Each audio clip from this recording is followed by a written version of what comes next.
Hürmetli kitap anlıqçılar, huzurunlarda Tuğluq Tömürxan namlıq romanның davamı. 1. bab. Мәңлік Hatun. Həsədxor kişi Xudanın nimetlerden qızğınıdı və begunah bəndələrini düşmənini görüdü. Şeyx Saidi. Miladiya 1319 yılı küz pəsli.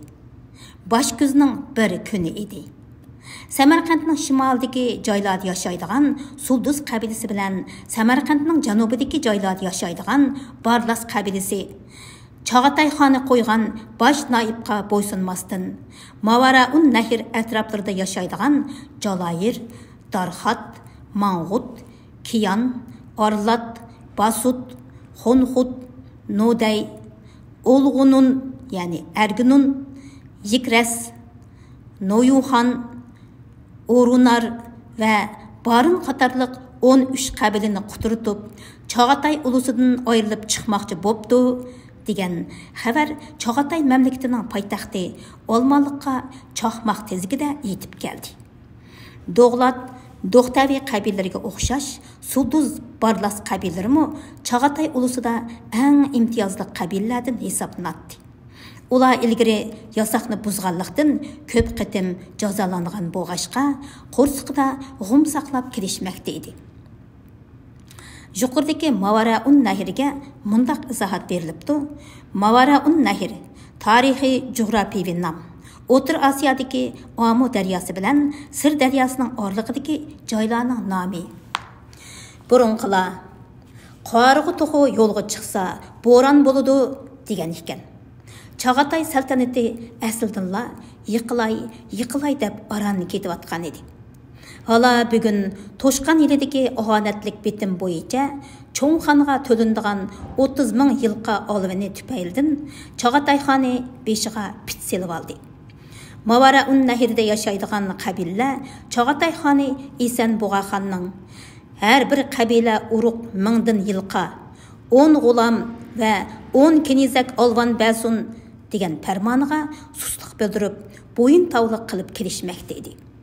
Shunga Esanbuga xon ularning vafosizligiga hayron qolmadi. Ular shunda qilmagan taqdirdimi, o'z qo'li bilan ularning adibini berib qo'ymoqchi bo'lib turgan edi. Uning ustiga jang qilish uchun yetarlik bahona sabab bo'lishi shart emas.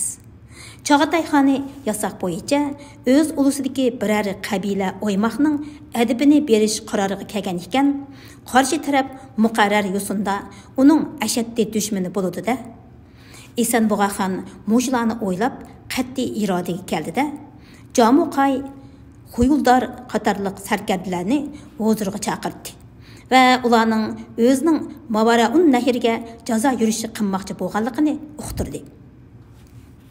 Ve ularga özünün Mavaraun Nahrga jazo yurishi qilmoqchi bo'lganligini uqtirdi. Qandoq yurish qilamiz? deb so'radi Turshavul Sang'un Xuyuldar. Hujumdan hargiz yonmaysan. Mustahkam sap tuzib, qadalgan yeringdan qon olasan shu, dedi Esanbuga xon qat'iylik bilan. Uning mushu tapda turqi Polat zanjirini üzgen kök böğrüge, ölüm üstüden g'olib kelgan bahadirga, qamchi o'rnida qilish tutgan sarkardiga, suv o'rniga muz yutgan qaysar yo'lovchiga, tamoq o'rniga qon ichgan jallodga, at o'rniga shamol mingan chavandozga o'xshab qolgan edi. Esanbuga xon sarkardlariga Gadankash Barlas Sulduzlarni jazolash uchun 3 kişilik xil qo'shinni Mavaraun Nahrga shaxsan o'zi boshlab borganligini e'lon qildi va barliq qo'shinlar hozirdan boshlab jiddiy urush tayyorligi qilsin deb farmon berdi. Bugun qo'y yili Sunbula ayining tunji juma kuni edi. Tünügün akşam özünün Amraq xonishi Мәңлік Hatunning harmida qo'nib qolgan Chag'atay xoni Esanbuga xon attigan turib ketgan edi. U orada Aşçıbaşıga, bu aşçıbaşı degeni xonning bosh oshpizi degan gapgan. O'zining attiganlik nashtini Bog'u İremda qilganligini aytdi. Bog'u İremning ishkidan o'tgandan keyin ushshaq tosh yeyitilgan xilvat bir yo'l bor edi. Bu yolning ikki qasnig'ida yog'ochdan o'yib gul chiqirib yasalgan qizil sirliq salasunlar bor edi. Yap-yeshil büyük baraqsan Majnun talla yo'lga soyi tashlab turadi. Baş gözning go'zal manzarasi Bog'i Iramning husniga texim husn qo'shgan edi. Osmon tiniq, ko'p-ko'k edi. Hammani yoqdan qo'yiq va kishini mast qiladigan xushxuy puroqlar dimoqqa urilib turadi. Atrofda qizil gullar, atir gullar po'raklab ichilgan edi. Majnun talla yo'lga soyi tashlab turadi. Majnun tallaning ostidagi suzuk suvlarda g'az o'rdak va boshqa suv qushlari üzüşib yurishadi. Ko'rang erkak toz xuddi tabiat bilan baslashgandek qanotlarini keng yeyib gidiyib yuradi. Aşçı başı naştılık dastıxanni Bog'i Iramning o'ttirisiga joylashgan oltin qubilik shipang ostiga rastadi. Shipangning atrofida taraf-tarafga so'zilgan yo'llarning ikki tarafida qop-qora qashqir, qizil soyva va munaqi uzumlar ko'zni qamashtirgudek darajada pishib, may bo'lib ketgan edi. Bog'ning ichida daraxt shoxlariga va gullarga qo'nib olib sayrashayotgan har xil qushlarning yiqimliq ovozlari, attiganlik quyosh nuriga cho'mgan chimanda guldan gulga qo'nib uchib yurishgan rang-marang kepinaklar kishining ko'ngliga oromlik beg'ishlaydi. Shoptul, amut, nashbut, jinasta, o'rik, olucha qatorliq turlik mevalar pishib shoxlarda sarg'ayishib turishadi. Bog'i Iramning attiganki go'zal manzarasidan masxush bo'lgan Isan Bug'axon xonishi Manglik xotun bilan billa qo'ltiqlashib shipang ostiga yetib kelishdi. Akşam o'ziga Manglik xotunning bir gapni aytmoqchi bo'lganligini esiga olgan Isan Bug'axon. "Rost, akşam sen menga nima demoqchi eding?" deb so'radi dasturxonda o'tirib etib. "Ey ulug' xaqanim", dedi Manglik xotun uyalganligidan yerga qarab. "Siz ulug'var fazilat, iltifatning dengizidirsiz. Ojizangizning himoyachisidirsiz. Butkul oqko'ngil Chag'atay ulusining g'olib qo'g'dug'uchisi va shon sharpi iftixordirsiz. Ey, beliqis uzma", dedi Chag'atay xoni Isan Bug'axon quvvatli qo'llari bilan uni quchoqlab. Bu yerdagi beliqis uzma degani podshohning e'tiborli xotinining hurmat nomiga.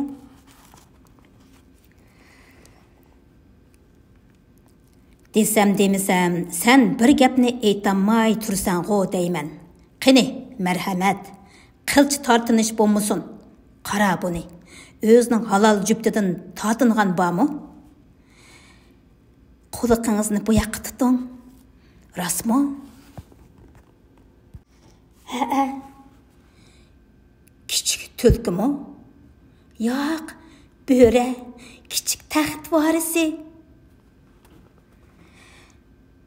"Ey, beliqis uzma, bu yoqqa qara", deb xitob qildi Isan Bug'axon xushalliqidan qo'li bilan bir tup qizil gulni sharat qilib turib. Manglik xotun xon ko'rsatgan tarafga buraldi va nozukkina kelgan bir g'unchini ko'rdi.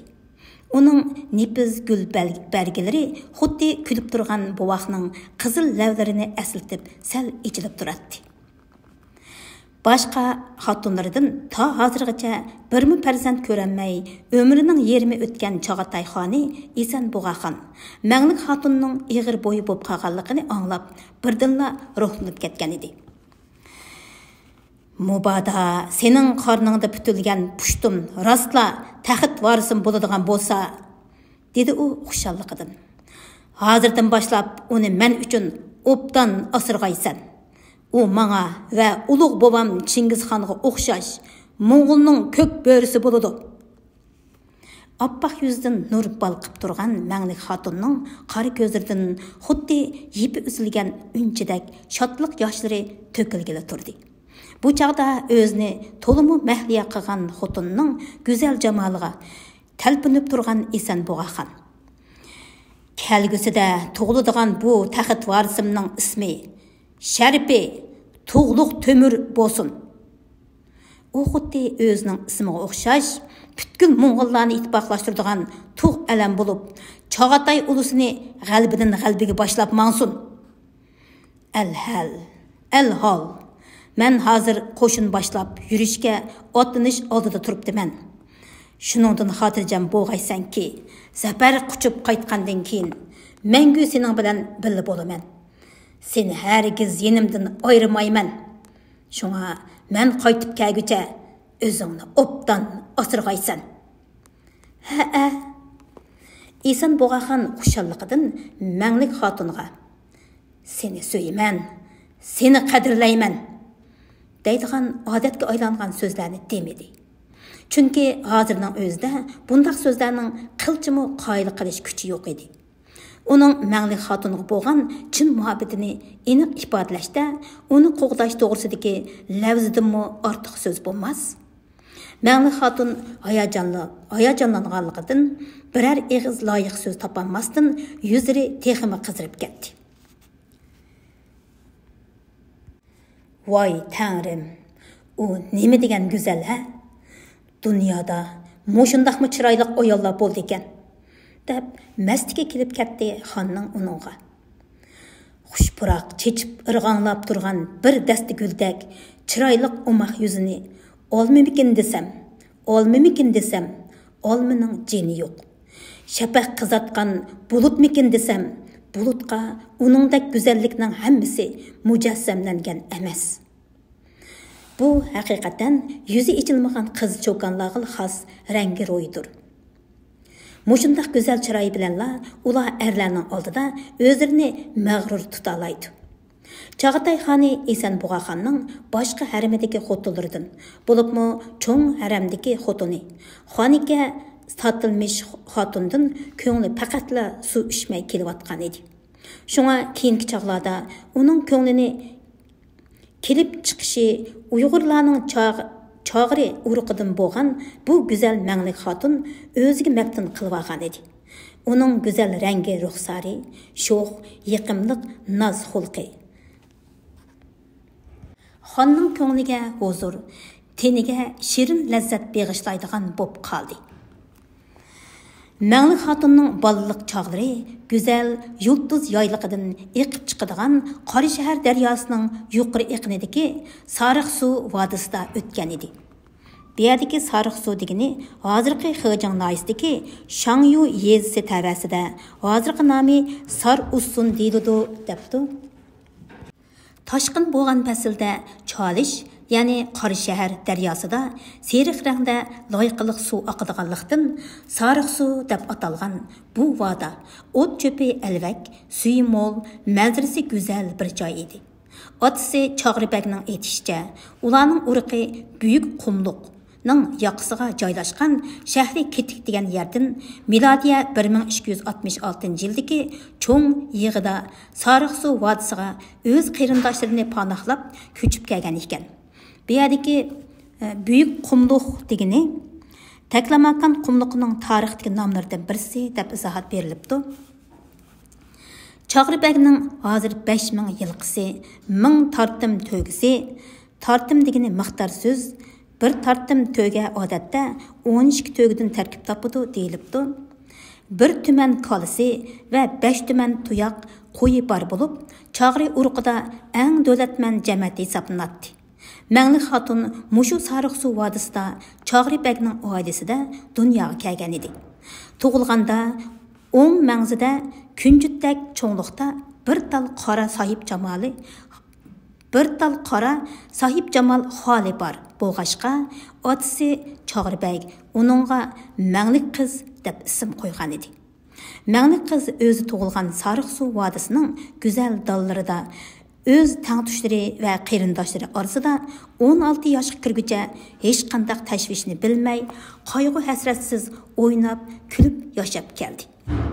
Toshqan yili yozda Chog'atay xoni İsan Boğaxanning yasovulari Chog'ribekka xonning 1000 yilqa 20 qiz berish haqidagi farmonni yetkazishdi va uningdan xon farmonini ta'xirsiz o'rinlashni talab qilishdi. Ular bagning o'tavida qizil gulning g'unchisidek go'zal va umoq bo'lib yetilayotgan mangli qizni ko'rib qilishdi-da, bakka 20 qizning birisiga mushu chiroyli qizni berasan deb turbilishdi. Biroq qizni do'zaxga ishtirishni xohlamagan Chog'ribek melimga tagsang takkin, ammo qizimga tagmagin deb xonning farmonini rad qildi. Xonning farmonini ijro qilishdan bosh tortish yasoq bo'yicha isyon ko'targanlik bilan barobar edi. Kutilmaganda Chog'ri uruqining beshiga tutilgan qora bulutdek qora kun tushdi. Sariqsu vodisi dod faryod bilan to'ldi. Avul-avullarda, öy-öylarda xotinlar bilan bolalarning yig'izori anglashga boshladi. Öz ailəsinin, öz cəmiyyətinin və öz urqunun aman esenlikini, xotin qızlarının ar-nomusunu saqlaş, həm də mal-mülkünün bulan-talanga uçrab ketməsligi üçün Chog'ribek öz urqidagi qural tutalaydiganligi erlərinin hammasini oyoqqa turg'izib, ohanatlik alvan yasaq ilishqa kelgan qonxo'r lashkarlarni butun Sariqsu vodisidan, butun Yulduz vodisidan qo'g'lab chiqardi. Yulduz vodisidagi Uyg'urlarning isyon ko'targanligi xabari Olmonliqqa yetib kelgandan keyin Chog'atay xoni Esenbug'axon bu isyonni bostirish uchun qon ish kuchi lashkarlarini boshlab Yulduz vodisiga bostirib keldi. Kun qorong'ulashdi. Keng Yulduz vodisini yong'in qopladi. Xonning qon kashkuchi lashkarlari haddi hisobsiz va nihoyatda kuchli edi. Ammo Chog'ri uruqidagilar Chog'ribekning boshchiligida Esenbug'axonning lashkarlari bilan qattiq jang qilishdi. Chog'ribek Arslandek g'azabga kelib, qilichi bilan o'ngga so'lga chapatdi. Ba'zilarining beldan chapsa, ba'zilarining beshini uzib tushirdi. Ba'zilarining putini yarlandırsa, yana ba'zilarining qo'lini chepib tashlaydi. O'liklar uning atrofida tog'dek dövünüp ketdi. Chog'ri uruqidagi boshqa jangchilarmi Esenbug'axonning qonxo'r qo'shini bilan oxirgi bir tomcha qini qog'utcha jang qilishdi. Qonliq jang atdigandan boshlangan peti ta kech kirguncha davom qildi. Chog'ri uruqidagi erlar oxirgi tiniqi qog'uchilik qarshilik ko'rsatishdi. Lekin xonning lashkarlari birisi o'lsa, uni tirilib, yuzi yiqilsa, menga besib kelaverdi. Chog'ribekning atrofidagi jangchilar bir-birlab qirilib, borgansiri ozayishga boshladi. Kech kirganda bo'lsa, Chog'ri uruqida jang qilgudak birmi tirik o'g'lon qolmadi. Oxir Chog'ribek boshchiligidagi Uyg'ur jangchilari Esenbug'axonning yovuz lashkarlari tarafidan butunlay qirib tashlandi. Chog'ri uruqi terperam bo'lib ketdi. Esenbug'axonning farmoni bo'yicha o'lmay omon qolgan erlarning hammasi qilchimu rahim qilinmasdan qilishdan o'tkazildi. Hatto amchakdagi o'g'il bolalar va 80 yoshli qeri bo'ylarmi bu qatliamdan qochib qutlanmadi. Xotin qizlarning hammasi tutqun qilinib, barliq yilqa to'gilar va kola qo'ylar bilan billa Olmonliqqa haydab ketildi. Tutqun qilingan bu xotin qizlarning orasida bosqinchilar bilan qahramonlarcha jang qilib, botirlarcha qurbon bo'lgan Chog'ribekning 2 xotini va 5 qizi, jumladan Qizilgulning g'unchisidek 16 yoshlik manglik qizmi bor edi. Tabiiy go'zal manglik qizning to'g'ashdek yumaloq yuzidan nur balqib turadi. Ahunning ko'zlaridek bir jup qora jodu ko'zlaridan uning sehrlik jazbidorligi tapchib turadi. Uning o'tdak chaqnab beqishlari, to'lun oydak yosh, go'zal yuzidagi bir jup zinoqlari ko'k qariga o'sin qo'shqichi, Zuhra yulduzidek qora xoli, o'ymoqdak eg'izidagi sadabdak tizilgan oppoq tishlari va g'unchi bo'yi har qanday odamning mastligini keltiradi. Rasidi bo'lib qolgan bu qiz g'unchi bo'yiga karomat yarashgan ushqi tushib turadigan to'm qora o'rimi chochlari bilan bir qarashdilar. Har qanday bir erning ko'ngilda isyon qo'zg'aydi. U og'zini ichib kulgan hamon uningda yovayroq, ammo yangicha bir go'zallik namoyon bo'ladi. Ko'nala ishiq lashkari o'q yağdırışqa başlaganda shoh bilan go'dayni ayırmaydı. Işık bo'rini beparvolik bilan besib kelganda tog' bilan xas hashakni tangli uchirdi. Jonga ishq kalkuni yetib kelsa, ovat joylar bilan vayroni xarobalarga tangla barham berdi. Chunki ishq muhabbat ajdihoni topsa, uni chumilga aylantirib etadi. Shohlarni bo'lsa divonlarga o'xshash xaruzar qiladi degan ekan. Şuna 50'nin qarşısını elib qalğan Çağatay xani İsan Boğaxan. Tutqunlar arasındaki güzel Uyghur kızı, mənglik kızını bir görüpla onunğa aşık bob qaldı. Huşi kalısın çıkıp ketdi. Yo'q, o hushyor edi. Mastona bo'ldi. O'yg'oq bidor edi.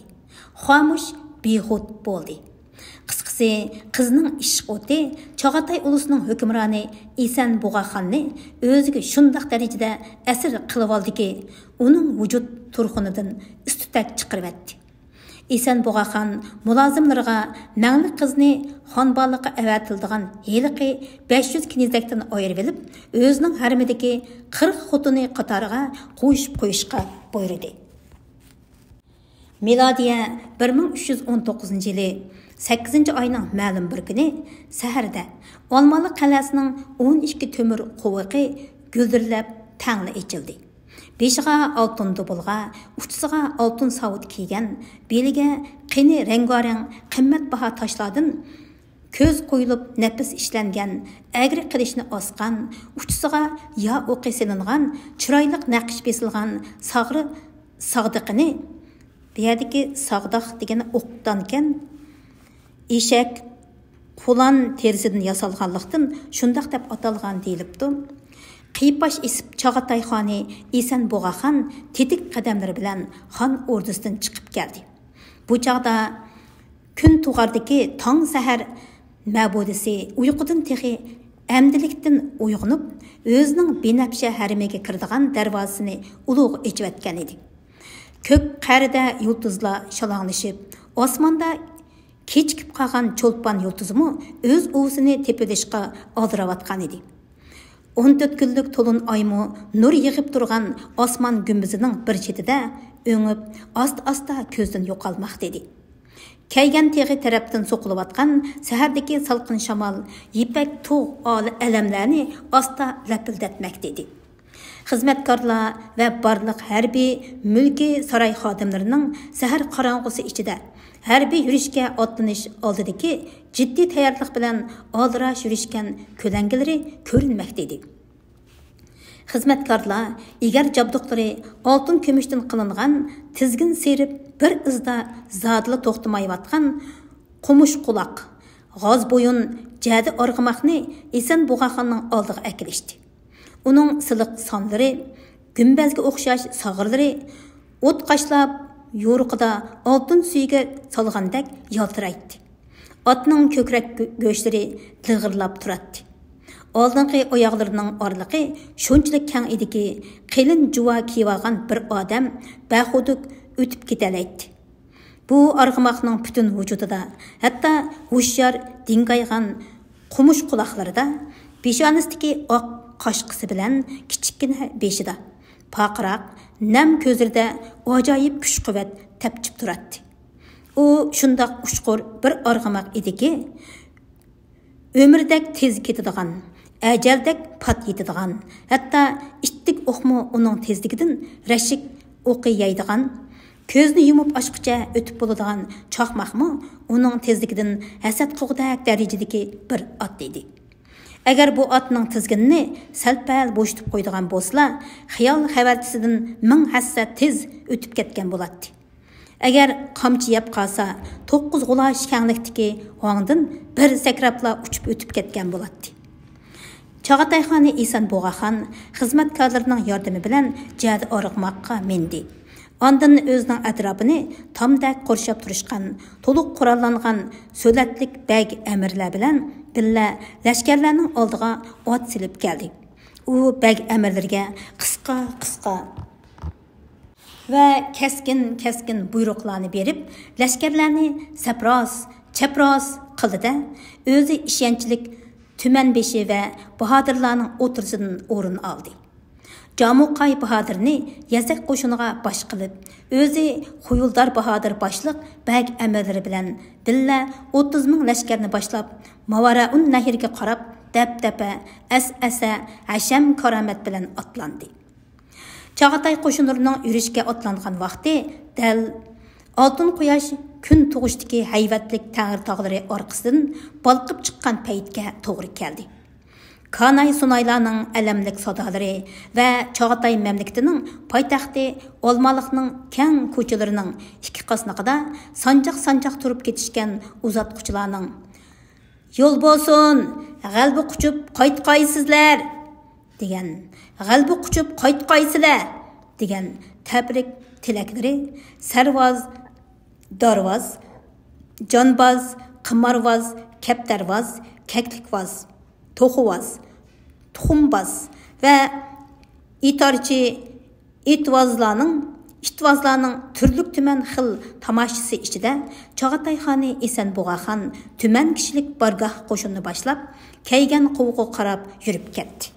Qolgan bag amirlarmi xon bilan tangla o'zlarining qo'shinlarini boshlab, qolgan 11 quvga qarab yurib ketishdi. Yürüş tartibida tizilib ratlik mengib ketayotgan qo'shinning turli qismlari poytaxt ko'chalarini liq to'ldirib, harbiy yurish muzikasiga keltirib, takshi qadam tashlab ketayotmoqda edi. Sho'x chilinayotgan Nag'ri Sunaylarning sadolari ichida o'zlarini tetik tutishib ketayotgan lashkarlarning beshidagi do'bulg'alari, uftisidagi savutlar, qo'llaridagi ko'tarib edishgan nayza qalqonlar, oy paltalar, o'tkir qilichlar va o'kizlarga so'rtilgan ig'ir tipdagi to'p zambiraklar attiganki kunning nurida yalt-yo'lt qilib paqiraydi. Oq, qizil, seriq, qora tug' alamlar attiganlik salqin shamolda yenik lapildaydi. Jangga uzoq musofirlik yurishlarga o'rgangan otlar eg'iz duruqlarini chaynab, tizgin serishib, hayvatlik kishnishib, yugurib chiqishga intiladi. Nökerlarning, bag amirlarning ko'zlari qahrlik, chiroylari tutilgan ham jiddiy ko'rinadi. 3 tuman kishilik qudratlik Chag'atay qo'shini tushga yaqin poytaxt Olmaliqning 12 qovuqidan xuddi 12 taram iqin suvdak iqib chiqib bo'lishdida, cho'ng yo'lda yana bir-biri bilan qo'shilib, xuddi hayvat bilan o'rkashlab oqqan dahshatlik ili daryosidek tövanga qarab oqdi.